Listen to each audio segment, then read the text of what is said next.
The stagecoach wheel split clean in half on the dry, cracked earth outside of Caldwell, Kansas, in the summer of 1879.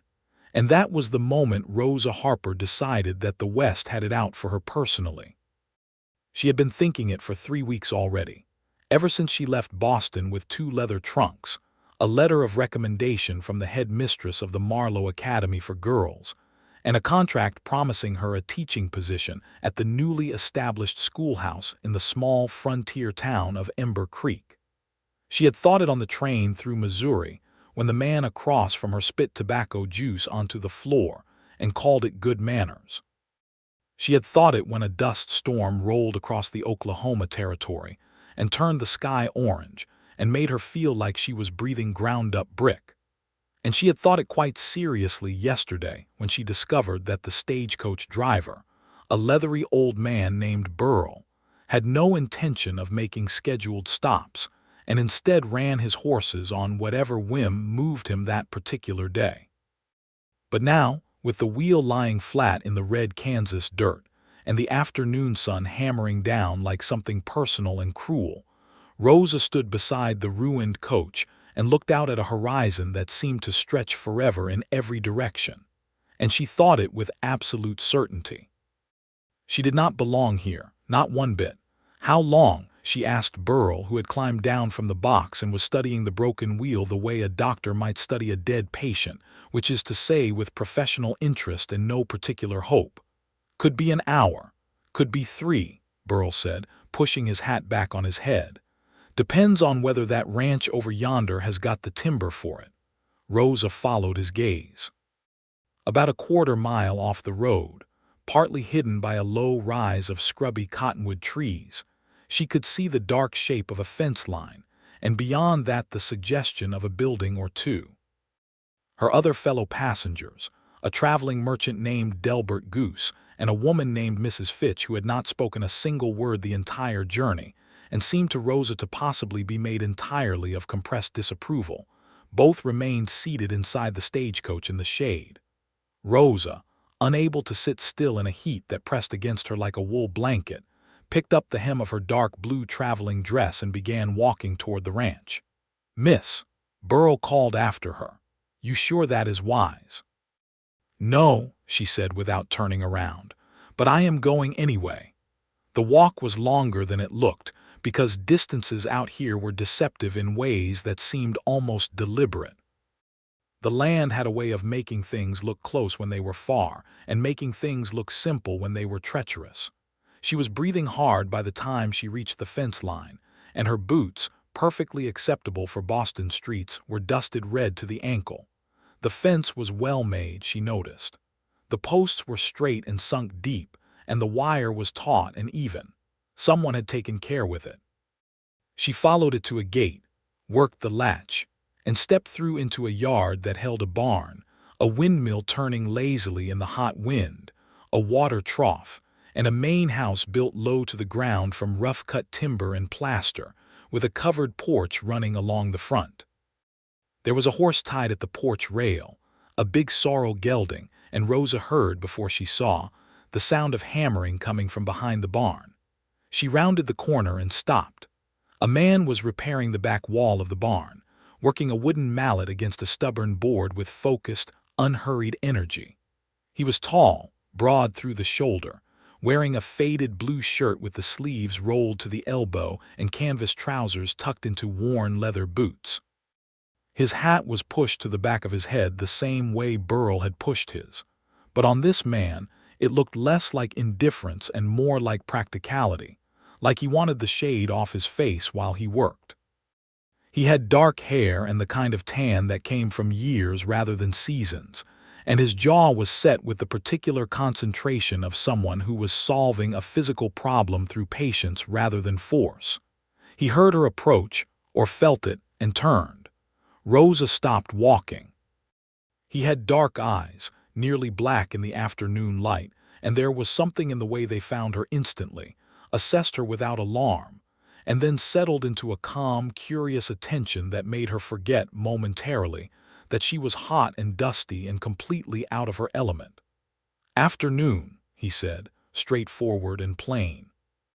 "Good afternoon," Rosa said, and she was pleased that her voice came out composed. "I apologize for trespassing.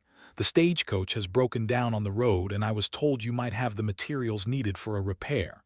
He set the mallet down and wiped his hands on a cloth he pulled from his back pocket. "Wheel." "Yes." He nodded once, like this confirmed something he already suspected. "Burl's Run. You know the driver. Everybody knows Burl. He runs that wheel hard through the rut on the South Bend, and busts it near every summer." He came toward her, and she noticed he moved the way she had seen very few men move, with a kind of easy authority that was not aggressive, not performing anything, just fully present in his body and in the space around him.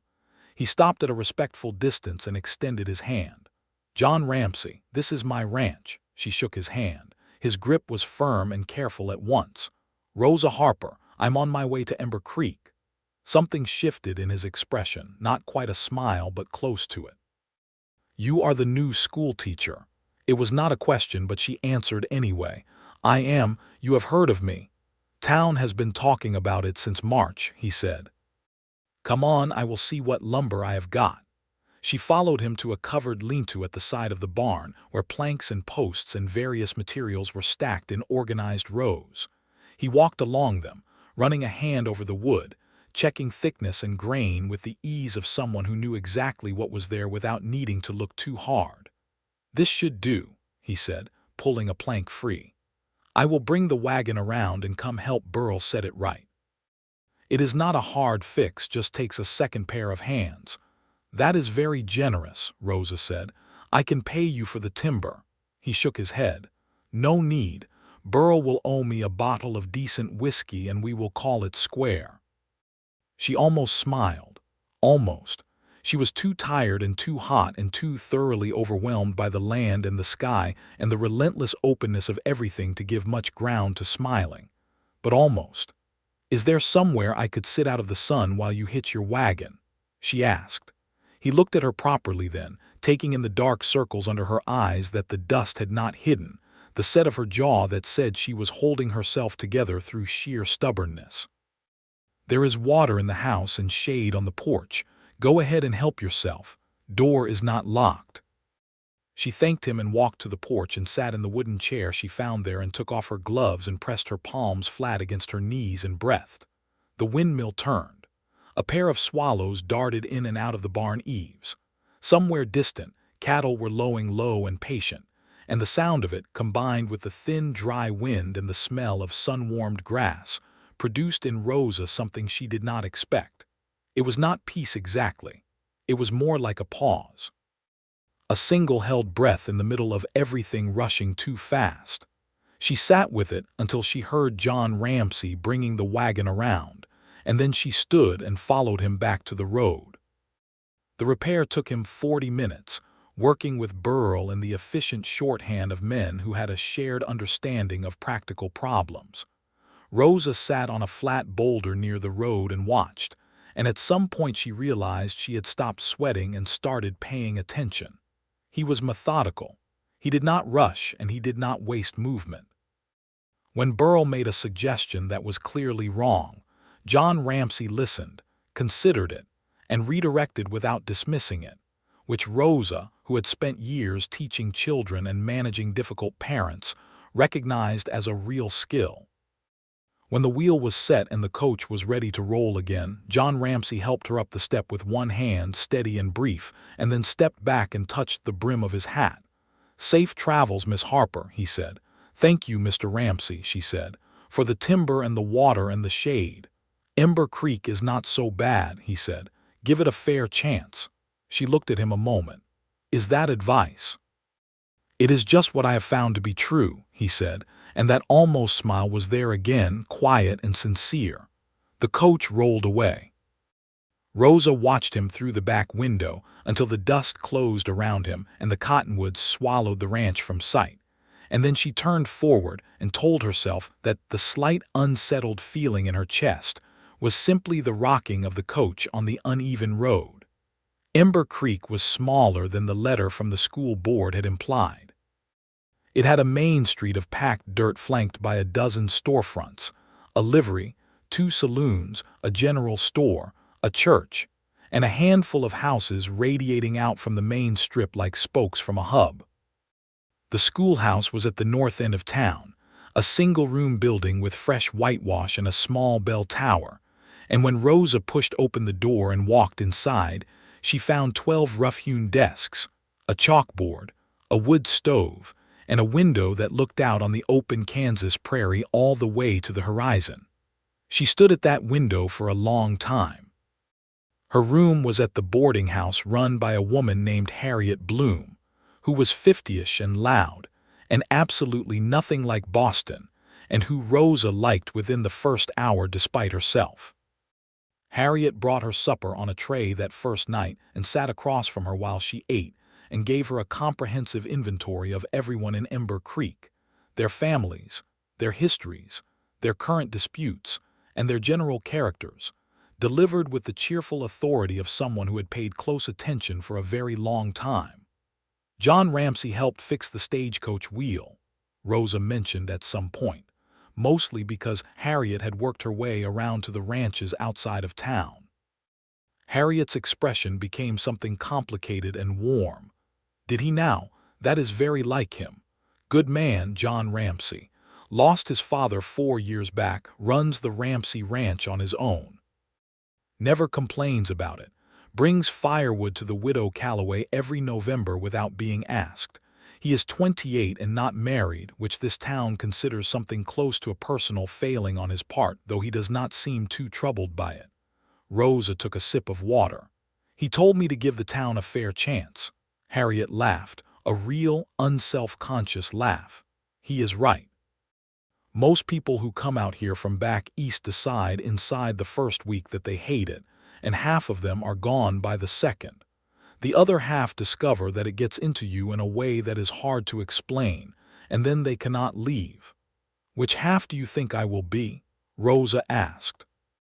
Harriet studied her with the focused, unsentimental attention of someone who had made a long career of reading people. I'm not sure yet, she said, but the fact that you asked the question instead of telling me you are definitely leaving suggests something. Rosa went to bed that night listening to the wind move through the grass outside her window, a sound that was nothing like any sound she had ever heard in Boston, and she lay awake much longer than she intended. School began on the first Monday of September. Rosa had 14 students ranging from 6 years old to 15, and they arrived in varying states of cleanliness and enthusiasm, with several of the older boys making clear through their body language alone that they had been sent under some degree of parental compulsion and not personal interest. Rosa had dealt with exactly this kind of resistance before and had learned that the solution was not force but engagement. She started the first day not with arithmetic or reading, but with a question she wrote on the chalkboard in large letters. What is the most interesting thing you have ever seen? The room went quiet in the startled way rooms go quiet when they expected one thing and got another entirely. And then a boy named Danny Weaver, 12 years old, hand burned from barn work, said, I saw a herd of 1,000 buffalo once when I was small. My pa said it was one of the last big ones. They filled the whole sky. Rosa wrote it on the board. Tell me everything, she said. What direction were they going? What did it smell like? How long did it take for them to pass? And just like that, school was in session. She found her rhythm faster than she expected.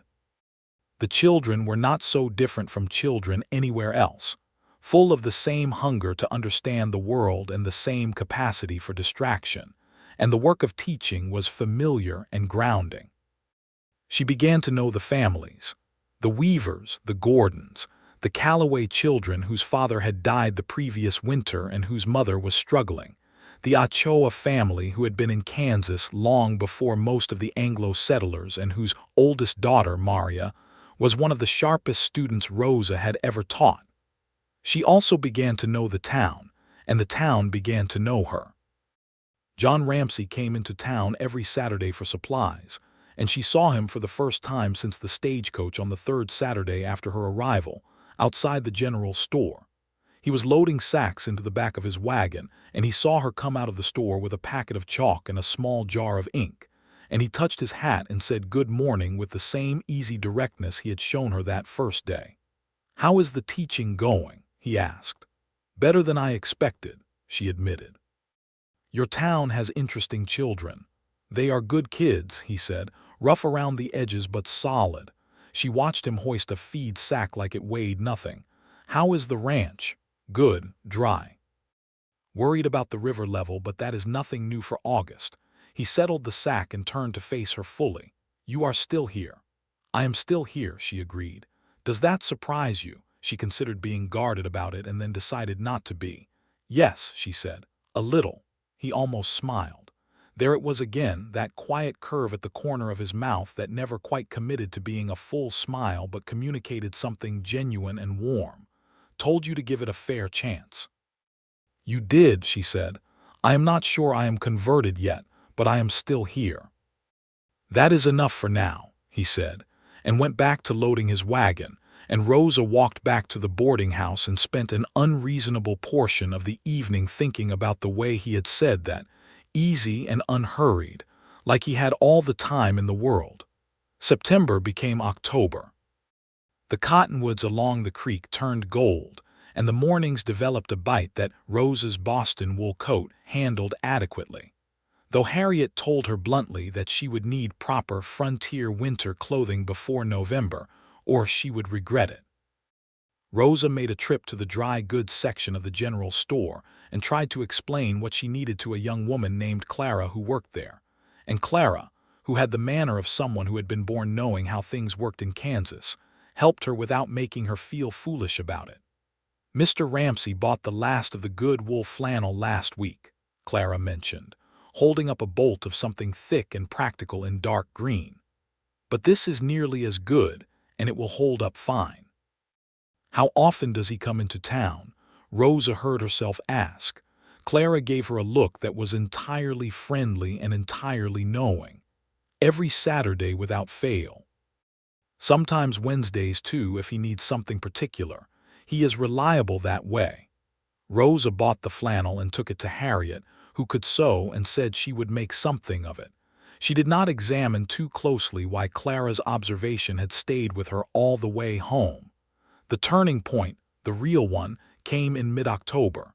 The Calloway family's situation had been worsening. Margaret Calloway was doing her best to run her small homestead alone since her husband James's death, but the roof had sprung a leak in the September rains, and 2 of her cattle had wandered off and had not been recovered, and the fuel supply for the winter was nowhere near where it needed to be.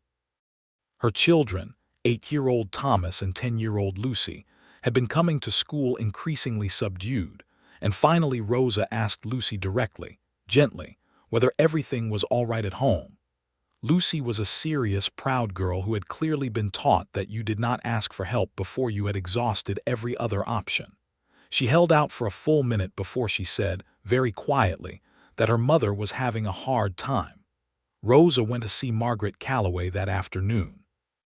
She was a thin, fine-boned woman of about 35, who had the look of someone who had been strong for a very long time and was approaching the limit. She offered Rosa tea from a supply that was clearly rationed, and Rosa took it, and they sat at the kitchen table in the leaking house and talked plainly. "I do not want charity," Margaret said. "I want to be clear about that." "I understand completely," Rosa said. "Is there anything that could be done that would not feel like charity? Practical neighborly help, the kind people exchange out here all the time." Margaret looked at her hands around her cup. "The roof is the real problem. If the roof gives before winter, there is nothing else that matters."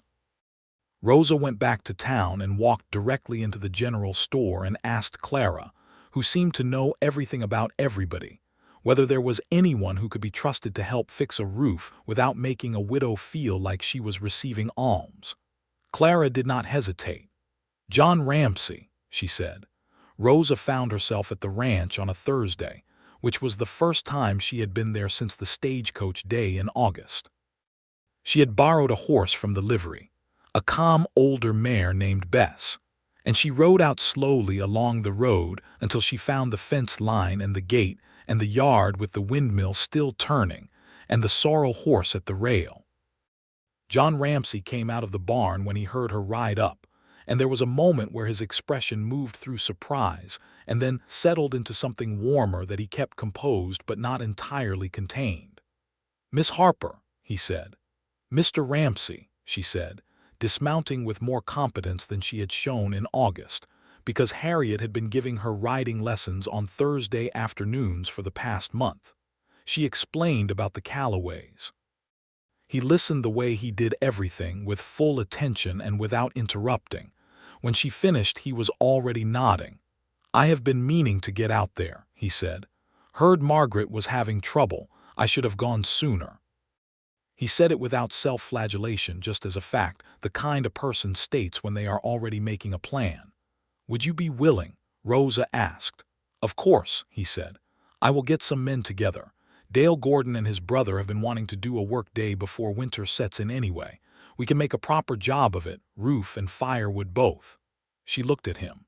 The afternoon light came down at an angle through the cottonwoods and put a clean gold edge on everything. "You are very easy to ask for help," she said. He tilted his head slightly. "Is that unusual?" "In my experience," she said, "men with resources and capability usually make you work harder to get them to use either for someone else's benefit." He seemed to consider this seriously. "Out here, you learn pretty fast that the only way any of us survives is by taking care of each other. The land does not care about any of us individually, so we have to."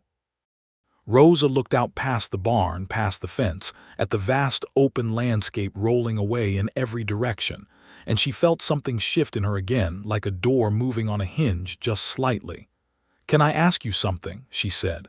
"Go ahead. Do you ever find it frightening, all of this?" She gestured, meaning the land, the sky, the scale of everything. He thought about it. She liked that he thought about it instead of giving her an easy answer. "Sometimes," he said. "When a drought comes and you watch the grass die back and the stock get thin and you do the arithmetic and it does not come out right, yes, it is frightening. When you are out on the range in a storm that comes up without warning and there is nothing between you and it, yes." He paused. "But mostly it just feels like home. I could not live anywhere that did not have this much sky." Rosa looked up. The sky above the Ramsey Ranch was extraordinary in the way that Kansas sky often was, high and blue and absolutely without limit, with a single bank of white cloud moving slowly south. "I grew up in Boston," she said. "You can see the sky there too, obviously, but it is always in pieces, between buildings, between things. Out here it is the whole thing all at once." "Does that bother you?" he asked. She was quiet for a moment. "It does not bother me exactly," she said carefully. "It is just very different from anything I know." "Different is not the same as wrong," he said. She looked at him. He was looking at her with those dark, steady eyes, and there was no agenda in it, no performance, just honest attention. "No," she said. "I suppose it is not." The work day at the Callaway place was a Saturday affair, 3 weeks into October. John Ramsey organized it quietly and efficiently. He arrived with Dale Gordon and Dale's brother Frank and a young ranch hand named Pete who worked for the Gordons. And Rosa came too, because she had organized the food with Harriet and 3 other women from town. And they set up a long table in the yard and fed everyone at midday and kept coffee going all morning. Margaret Callaway stood in her yard and watched the men work on her roof with a complicated expression that Rosa recognized as the particular difficulty of accepting help gracefully when you have spent a long time being the one others leaned on. "It does not make you weak," Rosa said quietly, coming to stand beside her. "Letting people help." Margaret looked at her sidelong. "Is that something you believe yourself?" Rosa considered it honestly. "I am working on it," she said. Margaret let out a sound that was something between a laugh and a sigh. "Aren't we all?" Rosa spent a fair amount of that day near the work without being in the way, handing up shingles when they were needed and fetching nails and keeping the coffee hot. She and John Ramsey worked in proximity for hours without any particular conversation, but there was something easy about the silence between them, something that did not require filling. In the late afternoon, when the roof was done and the woodpile was stacked head-high along the Callaway barn wall, and the men were sitting on the porch steps with their cups. John Ramsey came and stood beside Rosa where she was washing up the dishes in a bucket by the pump. "Thank you for making this happen," he said. "You did most of it," she said. "You are the one who went to the widow and asked the right questions," he said. "And you are the one who came out to my place to organize it. That is not a small thing." She wrung out the cloth and turned to look at him. His hat was hanging from his hand, and his dark hair was loose across his forehead, and there was a smear of wood resin on his forearm, and she had an extremely clear and inconvenient thought about how good-looking he was. "I am beginning to understand that out here, things get done when people decide to do them," she said, because she needed to say something practical and grounding. "That is one of the better things about the West," he agreed. "We do not wait for permission." She thought about that later, lying awake in her room at Harriet's with the wind moving the curtain at the window. She had spent her whole life in a world where permission was sought, where decorum governed, where the right way to do a thing was always the established way. She had come west because it had seemed like the only option that made sense after the Marlowe Academy closed, and there were no positions available in Boston or anywhere near it. And the teaching contract in Ember Creek had appeared in the educational circular like something both unlikely and necessary. She had not expected to find the West doing anything to her except confirming that she did not belong in it. But something was happening that she could not entirely account for. November came in cold and clean, and Rosa's new coat was warm and well-made, and Harriet was pleased with herself about it. The school stove got its first fire of the season, and Rosa brought the wood herself on Monday mornings, which surprised the older boys who had assumed she would ask one of them to do it. She did eventually ask them, but only after she had done it herself first. John Ramsey came into town on a Wednesday in early November and found her at the general store buying paper for the school, and they fell into conversation the way people do when they are both secretly glad of the excuse. He walked with her partway back to the boarding house, their breath making small clouds in the cold air, the main street of Ember Creek quiet in the mid-morning. "How are your students doing?" he asked. "Danny Weaver has a gift for mathematics that no one seems to have noticed before," she said. "Maria Ochoa is reading at a level that would hold her own at a Boston school." Thomas Calloway smiled in class for the first time last week, which after everything his family has been through felt significant. John listened to all of this with genuine interest. He asked about Danny Weaver, whether the boy's family knew how able he was. He asked about Maria Ochoa, whether she would have opportunities to develop her ability further. He asked about Thomas Calloway, whether things were improving at home.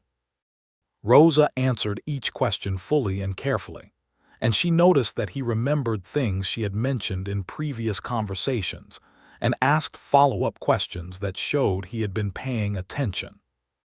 This, she knew from experience, was rarer than it should have been. "You care about this work," he observed. "I always have," she said, "but here it feels more immediate than it ever did in Boston. The children here need it more directly. There are fewer options if school does not work for them." "That is true," he said. "Education is hard to come by out here. The school board fought over it for years before they managed to build the schoolhouse." She stopped walking at the corner where she needed to turn for the boarding house. He stopped with her. The wind came down the street and she put a hand up to keep her hat from going. "Mr. Ramsey," she said, "would you like to have supper sometime? I mean, I could ask Harriet to set a proper table and you could come, if you wanted." She was aware, as she said it, that it was a significant departure from proper Boston manners, where the woman most certainly did not invite the man. But she was in Kansas now, and John Ramsey had told her that out here people did not wait for permission. He looked at her with those steady dark eyes, and the almost smile became, briefly, a real one, full and warm and quietly delighted. "Yes," he said, "I would like that very much."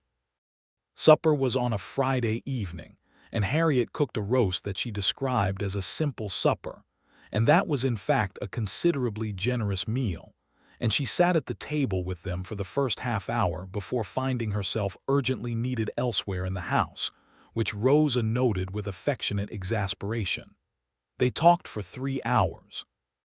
Not about anything that felt like a formal conversation between two people feeling each other out, but like two people who were suddenly in the middle of a discussion that had been waiting to happen.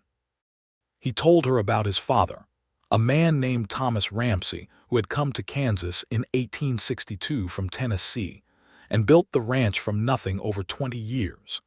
He told her about inheriting it at 24 when his father died, and about the particular loneliness of being responsible for a thing that had been someone else's dream first and figuring out how to make it also your own.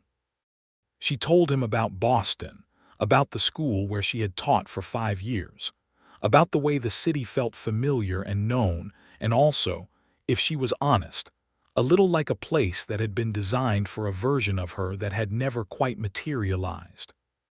She had done everything correctly, studied at the right places, taken the right position, lived in the right neighborhood, and yet she had always felt slightly off-center, like a painting that was hung an inch too far to the left.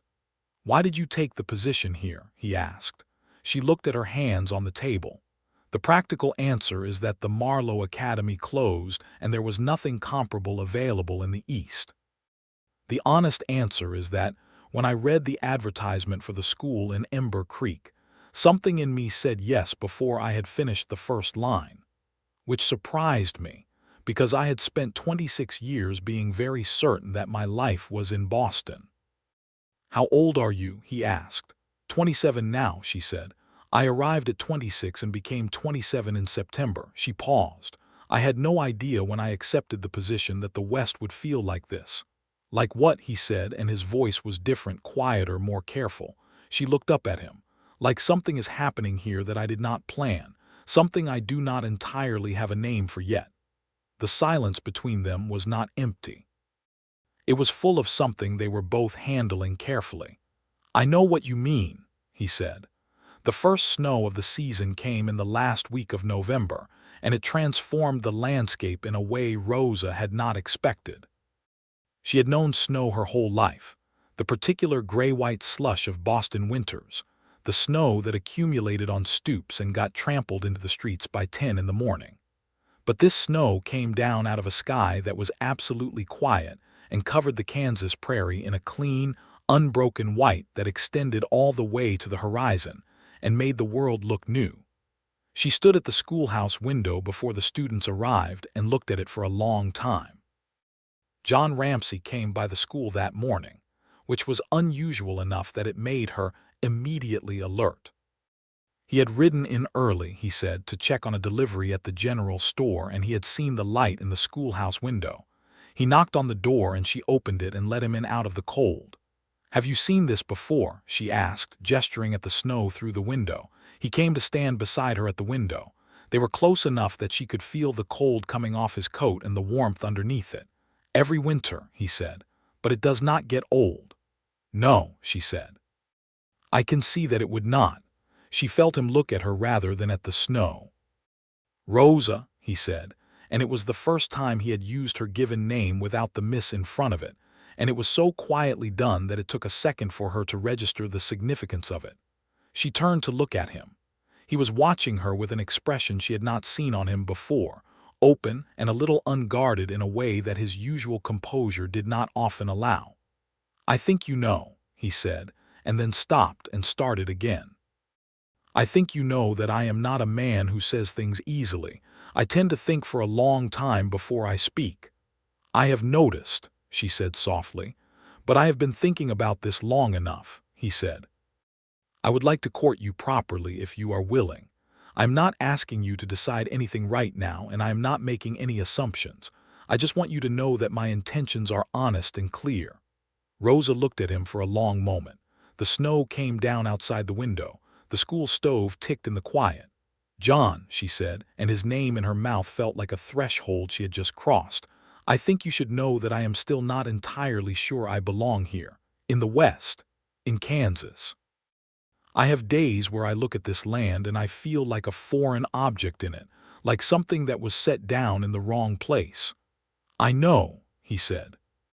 "And that does not change anything for you." "No," he said simply, "because belonging somewhere is not a thing you are born with. It is a thing that grows, and I have seen you with your students and with the Callaways and in this town, and I do not think you are as foreign to this place as you believe yourself to be." She breathed. "You are very certain." "About some things," he said. "About you specifically, yes." She looked at him for another long moment, at the steadiness in his face and the real warmth underneath it and the careful, honest hope that he was showing her with no pretense at all. "All right," she said. "Yes, I would like that." The winter of 1879 going into 1880 was both hard and beautiful in the way that Kansas winters could be, and courting in that climate was a different proposition than it might have been elsewhere. They found time in the spaces the weather allowed. John came to town on Saturdays, and they walked when the weather permitted and sat in Harriet's parlor when it did not. He brought her things from the ranch: a jar of honey from a comb he had found in a tree along the creek, a piece of limestone with a fossil pressed into it that he had turned up while digging a fence post, a small drawing his father had made of the ranch in its early years that he thought she might like to see. She brought him things too. She found a book of John Muir's essays on the natural world in a box of donations to the school and set it aside for him. She wrote him letters on the nights when the cold and the dark made the boarding house quiet, and she had thoughts she wanted to share, but no way to share them until Saturday. He wrote back in a hand that was plain and strong and said exactly what he meant without embellishment. She kept his letters in the drawer of her bedside table. December brought Christmas, which Ember Creek celebrated with a community gathering at the church that Rosa found more genuinely warm than any formal holiday party she had attended in Boston. There was music, a fiddle and a mouth organ played by two old men who seemed to have been playing together their whole lives, and there was food that everyone contributed to and dancing that no one was too proud to participate in. John Ramsey danced with Rosa twice, which was the most propriety would comfortably permit in the given social context, and they were both aware of every inch of distance between them when he held her hand and her hand rested on his arm. He was careful and close and entirely correct, but there was something in the way his eyes stayed on her face while they moved that made propriety feel thin and insufficient. "You are a better dancer than I expected," she said.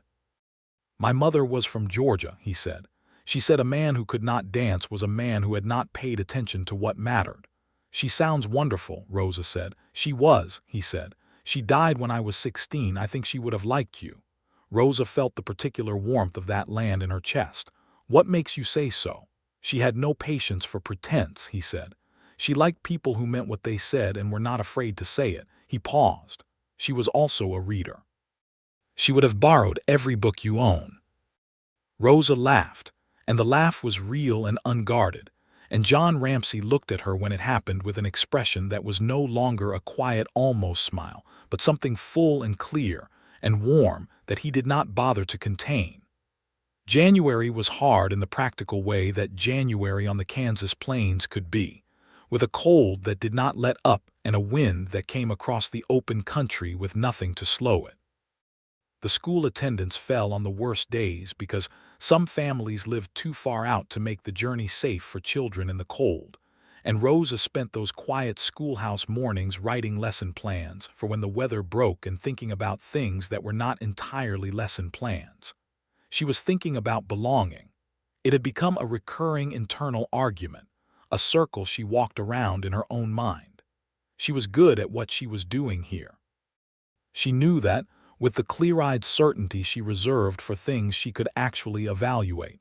Her students were progressing. Thomas Calloway had started raising his hand. Danny Weaver was going to outgrow what she could teach him within 2 years, and she was already writing to an academy in Topeka about correspondence materials. Maria Ochoa was working on a composition essay that Rosa had put her whole heart into guiding, and it was extraordinary. She was doing good work, real work, work that mattered to specific people in a specific place. And John Ramsey wrote her a letter in January that said, simply, "The creek froze all the way over last night for the first time in 4 years. I went out to look at it this morning before the sun was up. I thought about how you told me you wanted to see everything the prairie does. When the weather breaks enough, I would like to take you out to see it, if you want to." She wrote back immediately, "Yes, I want to." The day he took her to see the frozen creek was in February, a late afternoon when the cold had eased fractionally, and the light was the particular low golden angle of a winter sun over the prairie. He brought a wagon with a heavy wool blanket folded on the seat, and she sat beside him, and they drove out from the edge of town along the track that followed Ember Creek west. The creek in summer was shallow and quick. She had seen it in the fall, and it was narrow enough to step across in most places. But frozen, it was something else entirely. The ice was thick and clear, and the cattails along the banks were ice-coated and still, and the light came through the ice in places and made it glow faintly blue and green, and the snow on the banks was unmarked and perfect. Rosa stood at the edge of the bank and looked at all of it. "It is beautiful," she said, and her voice came out quiet, the way a voice naturally goes when faced with something that asks for quiet. John stood beside her. "First time I saw it, I was maybe 8 years old. My father brought me out and we stood right here or close enough. He said, 'The land gives you something new to see every season if you pay attention.'" "He was right," Rosa said. She turned to look at John beside her, and he was already looking at her, and there was nothing composed about his expression in that moment, nothing carefully contained. He was just looking at her the way a person looks at the thing they want most in the world when they are trying to be patient about it. "John," she said. "Rosa," he said. She closed the small distance between them and kissed him, which was perhaps not what was expected of a Boston schoolteacher in February of 1880.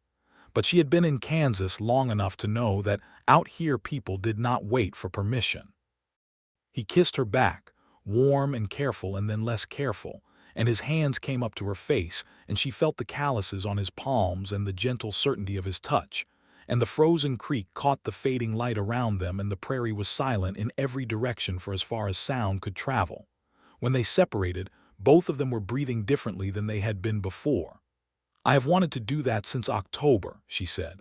"Since August," he said. She laughed. He smiled, a full real smile, and she thought she could probably spend considerable time studying that smile without exhausting its interest. March came in with rain instead of snow, and the creek thawed and ran high and brown with snowmelt, and the prairie began its spring emergence, the grass coming back green and the first wildflowers appearing along the south-facing slopes. Rosa walked out of town on Sunday afternoons and discovered the land in its spring state, learning the names of things from the children in her class who had grown up knowing them, the wild plum and the prairie smoke and the plains phlox that grew in patches along the road. She wrote to her sister Alina in Boston, "I am not sure what is happening to me here. I came to Kansas expecting to survive it and return. I am not certain that is still the plan." Alina wrote back, "What has happened? Is it the town? Is it a man?" Rosa wrote back, "Both.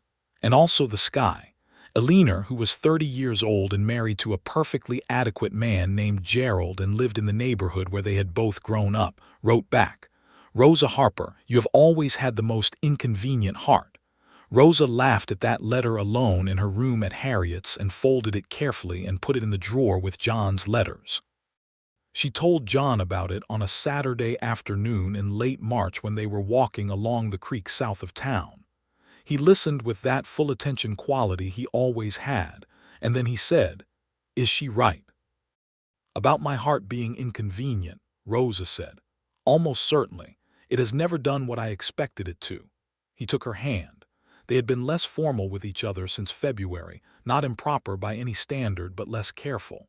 He held her hand when they walked now, and she had held his hand back the first time he offered it with the particular feeling of a right answer given to a question you had been carrying for a while. "What do you think happens next?" he asked. She looked at the creek, running clear now that the snowmelt had passed, cottonwoods along the banks in their first faint green. "I think I am going to stay," she said. "I think I have been deciding that since September and just been slow to admit it to myself." He stopped walking. She stopped with him. "Just stay," he said, and his voice was careful and his eyes were not careful at all. She turned to face him fully. "I am not going to pretend I do not know what you are asking," she said, "or what you have been going to ask since at least January." "February," he said. "The frozen creek. I almost asked then. Why didn't you?" "You had only just kissed me," he said. "I did not want to go from zero to asking you to marry me in the same afternoon. It seemed like it might scare you." "It might have," she admitted, "but I am not scared now." He looked at her for a long moment, and the spring wind moved her hair across her face, and he reached up and moved it back with careful fingers. "Rosa Harper," he said, "would you be willing to marry me and stay in Kansas and see everything the prairie does, season by season, for as long as we both live?" She had thought she might cry when this moment came, because she had been aware it was coming for some time and she had an idea it would be emotional. But instead she felt something settle in her, deep and solid, like a post going into good ground. "Yes," she said, "I would." He put his hands on either side of her face and kissed her forehead, and then her cheek, and then her mouth, and the creek went by them, and the spring sky was high and blue, and the cottonwoods made their first small sounds in the warm wind.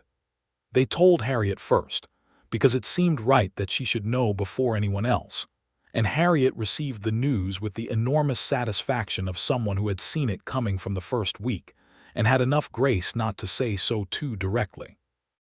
"Well," she said, and hugged Rosa firmly and shook John's hand with both of hers. "This is the best thing that has happened in this town in a considerable while." They told the Callaways, who brought over a jar of preserved peaches in celebration. They told the Gordons, who congratulated them warmly. John told his ranch hand Pete, who was 18 and new to the job, and responded by going red in the face and saying, "Congratulations, sir. That is real fine news." They were married in June, at the Ember Creek Church, on a clear morning when the prairie was in full summer color, and the wild plum along the road was heavy with fruit. Rosa wore a dress that Harriet and Clara and Margaret Calloway had helped her make from fabric ordered from Topeka, a warm cream cotton with blue embroidery at the collar and cuffs, and she carried a small bunch of prairie wildflowers that her students had collected and tied with ribbon. Her sister Alina had written to say she was sorry she could not make the journey, but that she was sending her love, and that if Rosa was happy in Kansas then it was the right thing, and that she would visit as soon as Gerald could be persuaded to take a train west. John Ramsey stood at the front of the church in his good coat with his dark hair combed back and his boots polished, and he watched Rosa walk toward him with an expression that was nothing like his usual composure, but was instead open and full and quietly undone in the way that only the most deeply felt things can undo a man who is otherwise solid to the bone. The Reverend, a soft-spoken man named Amos Birch who had been in Ember Creek since the beginning, read the ceremony in a plain and genuine way, and when he came to the part where they made their promises, both Rosa and John said the words like they meant every syllable, because they did. When it was done, and John kissed her in front of the whole small gathered community of the town they both now belonged to, Rosa felt the last of the argument she had been having with herself close up and quiet. She was home. The first summer of their marriage was full and good, occupied with the ordinary work of two lives being joined in a practical landscape. Rosa continued teaching because the school needed her and because she loved it, and John continued the ranch, and together they settled into a daily life that had its own rhythms and its own beauty. The Ramsey Ranch house was larger than it had looked from the outside, with a main room that held a fireplace and a good table and a kitchen beyond it, and two bedrooms and a covered porch where Rosa discovered she could sit on warm evenings and watch the sun go down over the prairie in colors that she was running out of adequate words for. She moved her books in and stacked them on the shelves John had built along one wall of the main room, and he looked at the full shelves with evident pleasure, and told her that they needed more shelves, and went and built them. She planted a kitchen garden on the south side of the house in August, starting late but determined, and John dug the beds with her and helped her figure out the soil, which was different from anything she knew. She grew tomatoes and peppers and beans, and a sprawling squash vine that took over more space than she had allocated for it, and that produced squash all the way to October. She had been slightly worried, in the abstract way one worries about things before they are tested, about the intimacy of a shared life with someone she had known for less than a year. She needn't have worried. John Ramsey was the same man in private that he was in public, unhurried and direct and deeply competent at the things he took on, and he had a humor that came out in the evenings when the day's work was done, and they were sitting together, quiet and comfortable, that she had glimpsed before but now knew fully. He was funny in a dry, precise way that caught her off guard and made her laugh genuinely, and he liked when she laughed, and he was not too proud to be delighted by it. She had also been slightly worried about the loneliness of the ranch, which was a quarter-mile from town, and had none of Boston's constant ambient company. She needn't have worried about that either. The ranch had its own life, the horses and the cattle and the dog John had had for several years, a large brindled hound named Cato who adopted Rosa with calm thoroughness, and the steady work of maintaining and improving the place, and the regular company of Pete, who ate lunch at the ranch house every day and was turning out to be a good-natured and capable young man who was visibly flourishing under the stability of a steady position. And there was John himself, who was remarkably good company. She had not quite known before what it was like to talk to someone who was genuinely interested in what you thought, without agenda, without waiting for their turn to speak, without directing the conversation toward what they wanted to discuss. She had known polite listeners and interested listeners and even engaged listeners, but John listened to her the way he did physical work, with total presence and no wasted motion. She told him things she had not told anyone.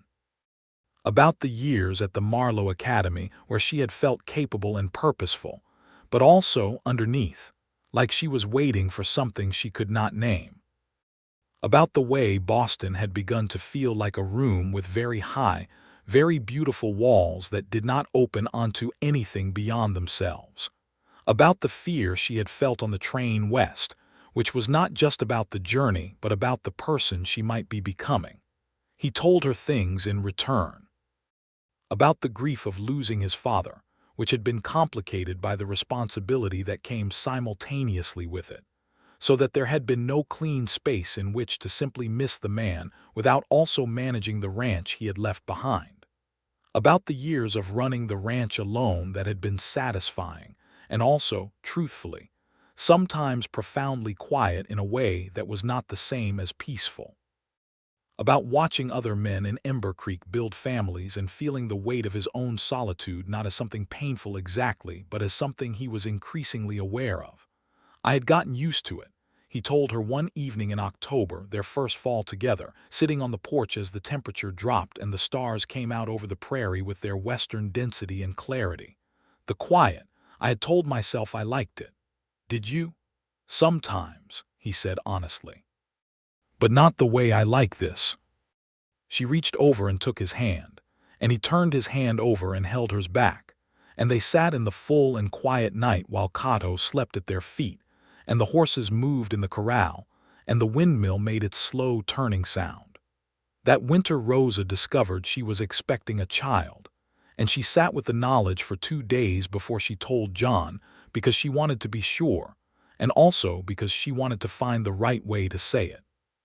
She told him in the kitchen on a Thursday morning, direct and clear, because she had learned from him that directness was a gift rather than a bluntness. The expression that crossed his face was one she had never seen on it before. It moved through surprise and then something so open and so tender that it made her eyes sting, and he came around the table and took both of her hands in both of his and said, "Rosa." Just that. Her name in his voice in that way. "I know," she said. He put his arms around her and held her, careful and close, and she felt his breath on the top of her head and the solid warmth of him, and she thought that this was what it felt like to be exactly where you were supposed to be. She told Harriet, who responded with characteristic warmth and efficiency, beginning immediately to organize practical assistance. She told Margaret Calloway, who wept a little and then apologized for weeping and then wept again, and Rosa held her hand and understood that the tears were for joy, and also for the husband who was not there to see such good things happening to the people around him. She wrote to Alina, who wrote back with so much feeling packed into 3 pages that the ink was smudged from what Rosa suspected were her sister's own tears. She continued teaching until March, when the practical considerations of her condition made the daily walk between the ranch and the schoolhouse more than was wise. The school board, which had been somewhat anxious about the whole situation, was reassured by the fact that Rosa had spent the winter training Maria Ochoa's older sister, a capable and studious young woman named Alina, to assist in the classroom, and Alina took over the teaching in March with Rosa still available by correspondence and occasional visit. The baby was born in July of 1881, with Harriet serving as midwife, and showing the competence and steadiness that Rosa had come to expect from her in all practical matters. It was a long and hard labor, summer heat and physical difficulty combined, and John sat outside the bedroom door through all of it in the way men did then, unable to help and unable to leave, and Rosa could hear him pacing the floorboards at intervals and found, in the brief moments when she was able to think of anything outside the immediate demands of the labor, that she was glad of his pacing, glad to know he was there. When Harriet opened the door and said, "John, you have a son," he stood up from where he had finally sat down on the floor with his back against the wall, and the look on his face when he came in and saw Rosa holding the baby, tired and fierce and undone with love for the small, red-faced, furious person she was holding, was something Rosa would carry with her for the rest of her life. They named him Thomas for John's father and called him Tom. Tom Ramsey was a loud and certain baby, who quickly became a loud and certain small child with his father's dark hair, and his mother's exact refusal to be deterred by anything that was between him and what he wanted. He learned to walk at 9 months and to talk at 11, which Harriet declared to be ahead of schedule, and by the time he was 2 years old, he was following John around the ranch with a concentrated attention that both amused and moved his father deeply. Rosa went back to the schoolhouse in September of 1881, with Tom in the care of a girl named Annie from town who had been recommended by Harriet and who turned out to be competent and kind, and exactly what was needed. The school had grown. 3 new families had settled in the area over the year and brought 5 more students with them, and Rosa arrived back to a classroom of 19 with an energy that had, if anything, deepened during her time away.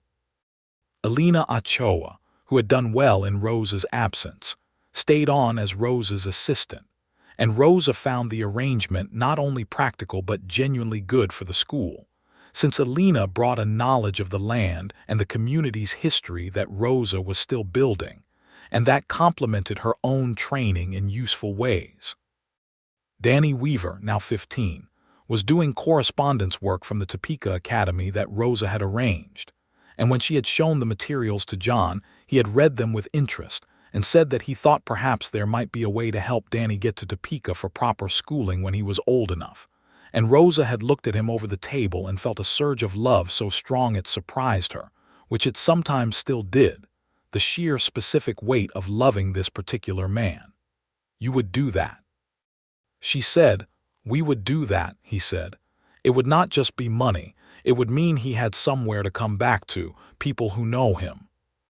She leaned across the table and kissed him, which made Tom look up from the floor where he was engaged with a collection of smooth stones and say, "Mama," with the firm disapproval of a 2-year-old whose parents are paying attention to each other instead of him.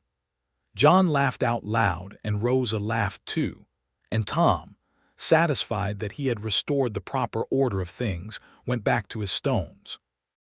In 1882, There was a difficult spell in the late summer when the river dropped low, and the grass burned brown early in John, and the other ranchers in the area were in the kind of sustained worry that the land could produce without warning or apology. Rosa watched him go through it, the careful daily assessment of water and grass and stock, the arithmetic he ran in his head during supper, and while lying awake at night, the quiet conversations with Dale Gordon and the other men about shared strategy. She did not pretend it away or offer false reassurance. She sat with him through it, and when he could not sleep, she was awake with him. And when he needed to talk through the numbers, she listened and asked practical questions, and occasionally contributed something useful from the records she had quietly been keeping of the ranch's yields and costs, which she had begun doing in her first winter as something she thought might be helpful, and which had turned out to be very helpful indeed. "You have a head for this," he told her one evening, looking over her careful pages of records in her neat schoolteacher's hand. "I have a head for patterns," she said, "and this is all patterns if you look at it over enough time."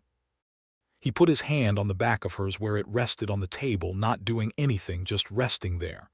"I did not know I needed a partner who could do this," he said. "I did not know I needed a partner at all.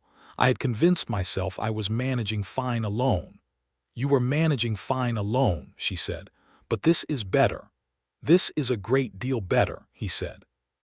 The dry spell broke in September with a rain that came slow and steady for 3 days, and replenished the creek and greened the grass, and lifted the weight that had been sitting on the valley for 6 weeks.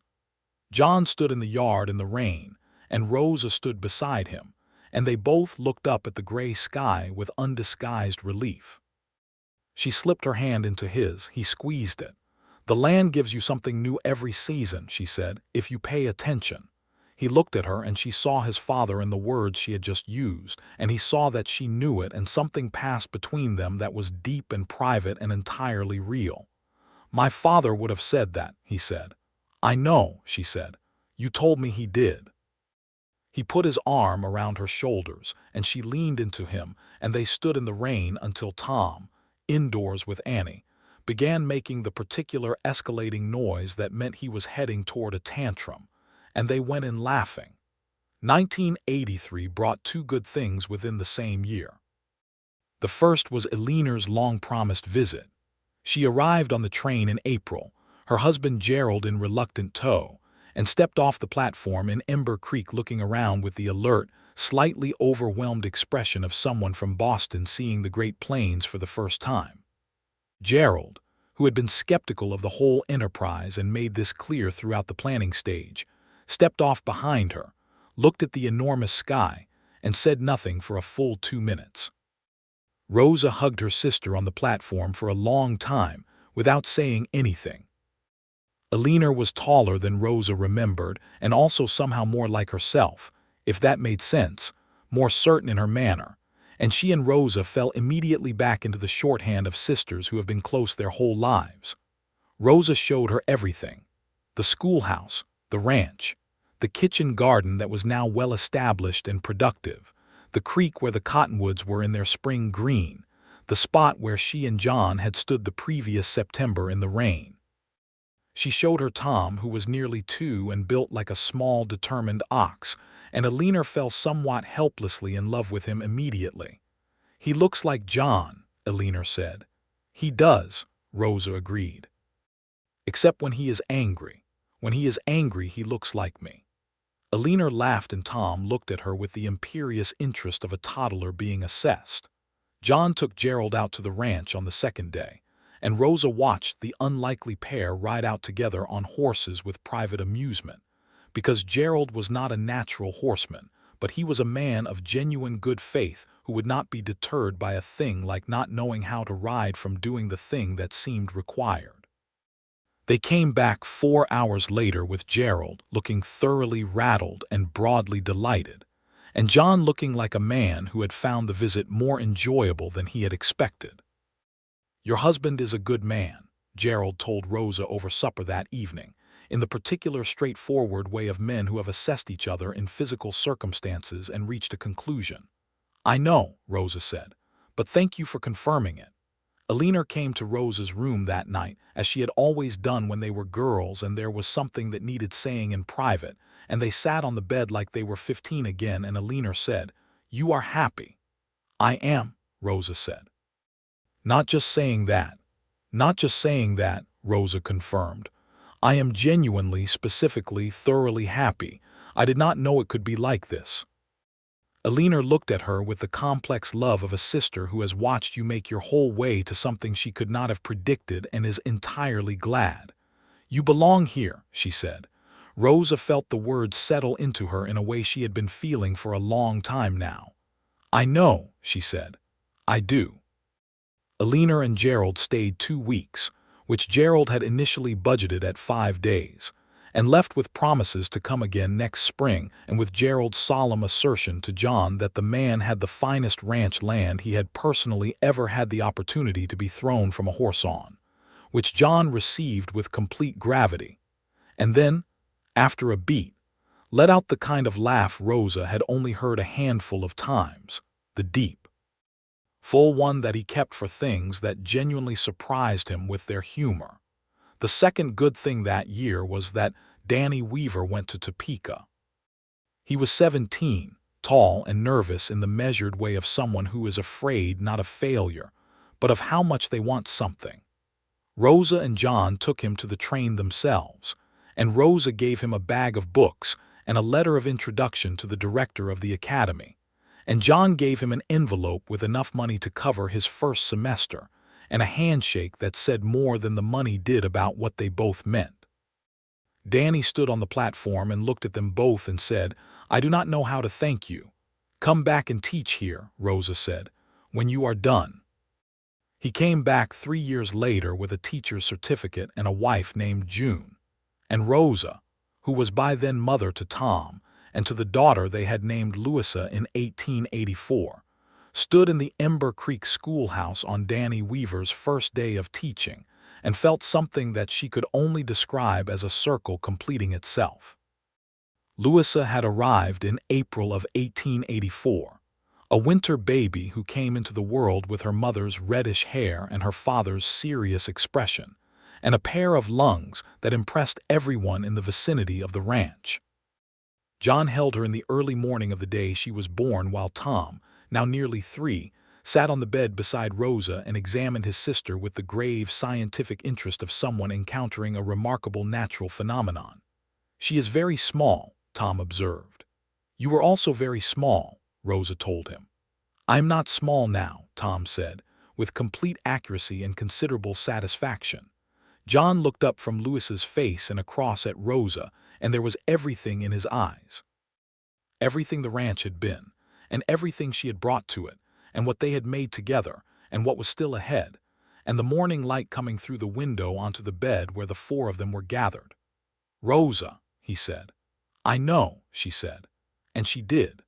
The years that followed were full in the way that lives on the land are full, occupied with the physical and emotional texture of raising children and working the land and being part of a community that was itself growing and changing.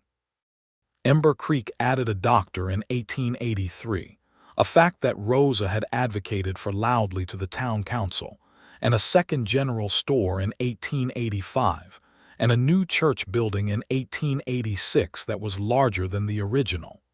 The school expanded too.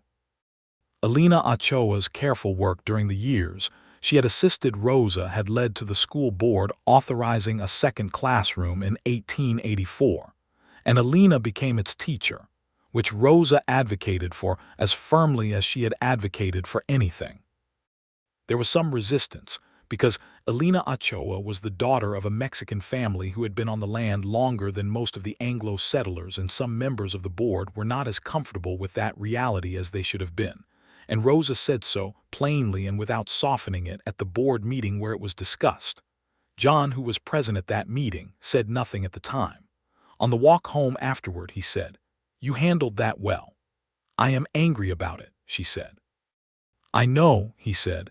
"You were angry about it without letting the anger make you less effective. That is harder than it sounds." She walked in silence for a moment.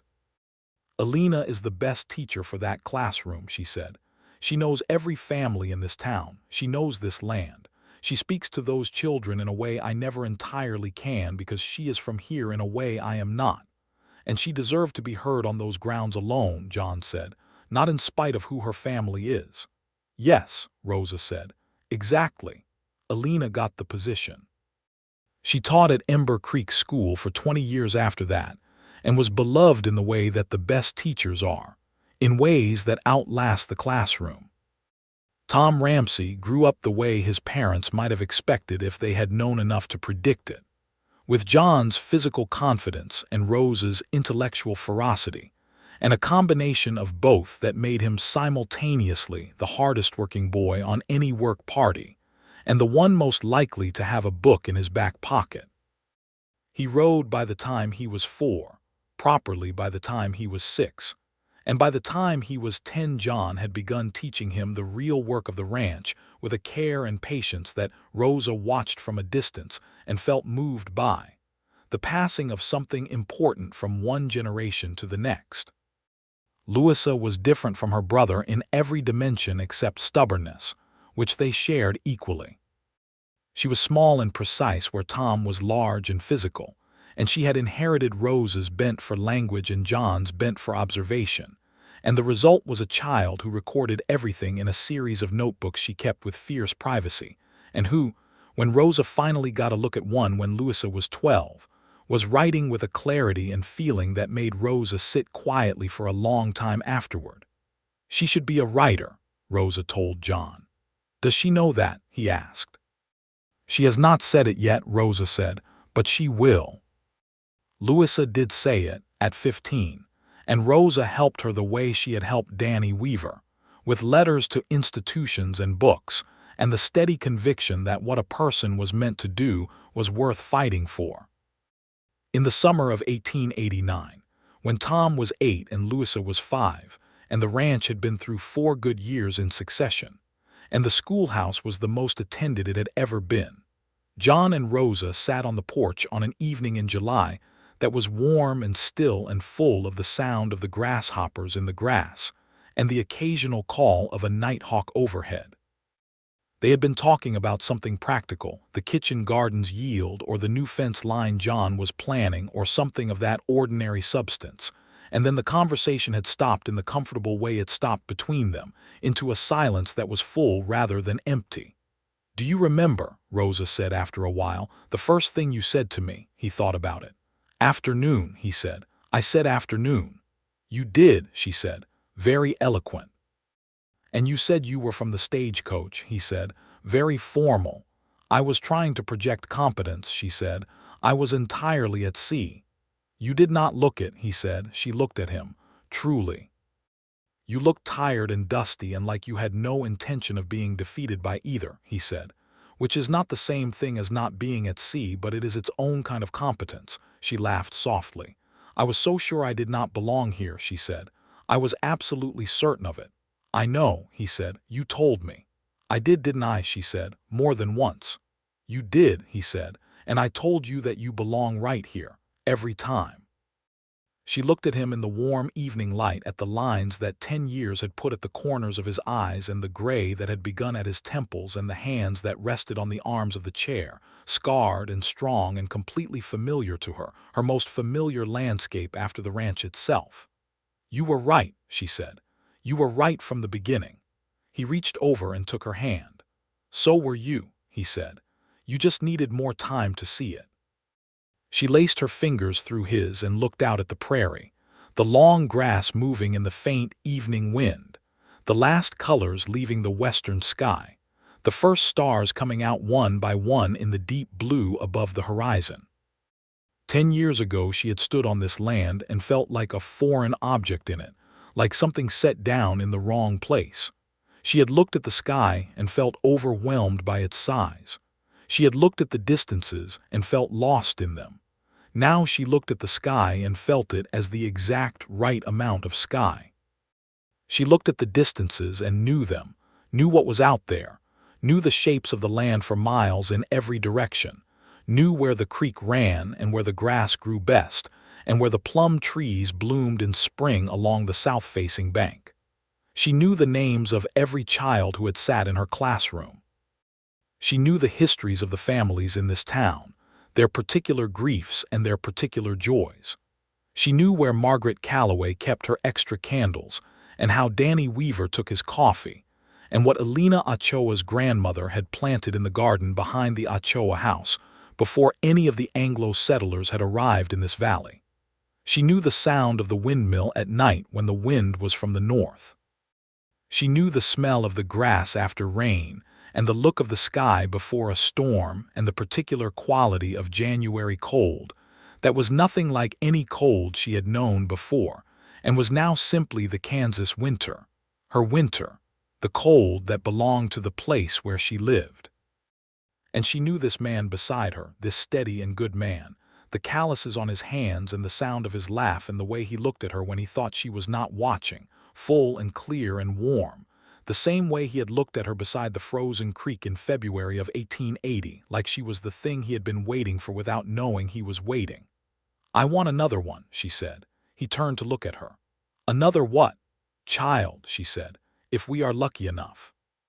His expression moved through surprise and then the open, tender warmth that she had learned to watch for because it was the truest version of his face. "Are you sure?" "I am not sure of many things," she said. "Yes, about this."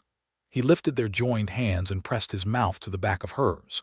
"Then we will hope to be lucky enough," he said. They were. The third child was born in the spring of 1890, another boy, who came into the world with his father's dark hair and his mother's particular way of looking at a room like he was already deciding what needed to be organized differently. They named him James, for James Calloway, which made Margaret Calloway cry with a gratitude too deep for words. Tom was 9 when James was born and immediately appointed himself his brother's primary educator in all things practical, which James tolerated with the patient condescension of a baby who had his own ideas about everything. Louisa, who was 6, sat beside his cradle and wrote about him in her notebook with the same observational precision she applied to everything. And John, reading over her shoulder one afternoon, found she had written, "He has father's hands even now. Big knuckles. Will be a working man." John had looked at Rosa across the room, and she had looked back at him, and neither of them could quite speak for a moment. The ranch grew steadily through the 1890s, not dramatically, but with the solid consistency of something well-managed and well-loved. John expanded the herd in seasons when the range allowed it, and pulled back when it did not. And Rosa's records, which had grown over the years into a comprehensive set of ledgers, made the planning of those decisions clearer than it might otherwise have been. Pete, who had been a ranch hand when Rosa arrived, and who was now a married man of 30 with children of his own, and a small piece of land adjacent to the Ramsey ranch that John had helped him acquire, worked alongside John as something closer to a partner than an employee. And the two of them had the ease of men who had worked side by side through enough seasons to know each other's rhythms without needing to discuss them. The school continued to grow. By 1892, there were 3 classrooms, and Elena Ochoa had been joined by Danny Weaver, as Rosa had asked him to do, and the 3 of them had built something in Ember Creek that went beyond what the school board had originally envisioned, a place where the children of the valley were being prepared for the world with genuine care for who they were and what they needed.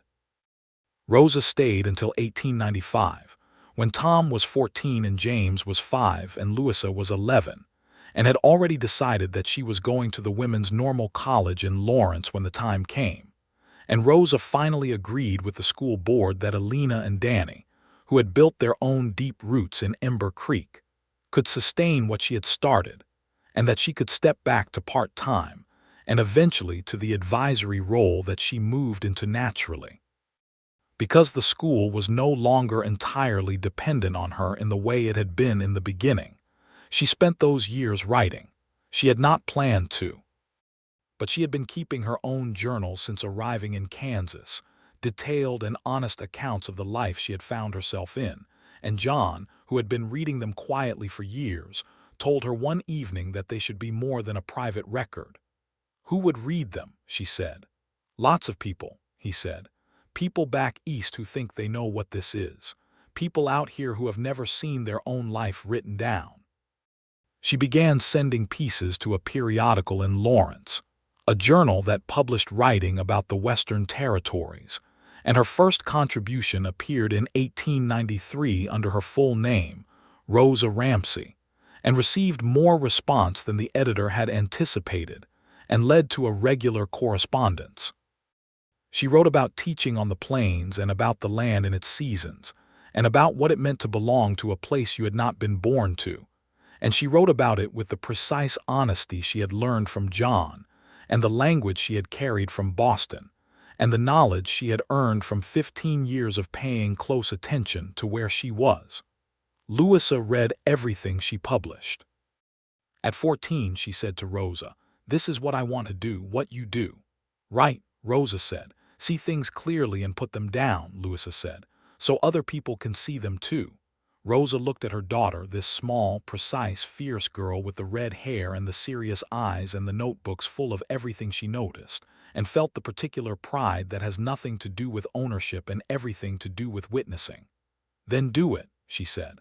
"I will help you every way I know how."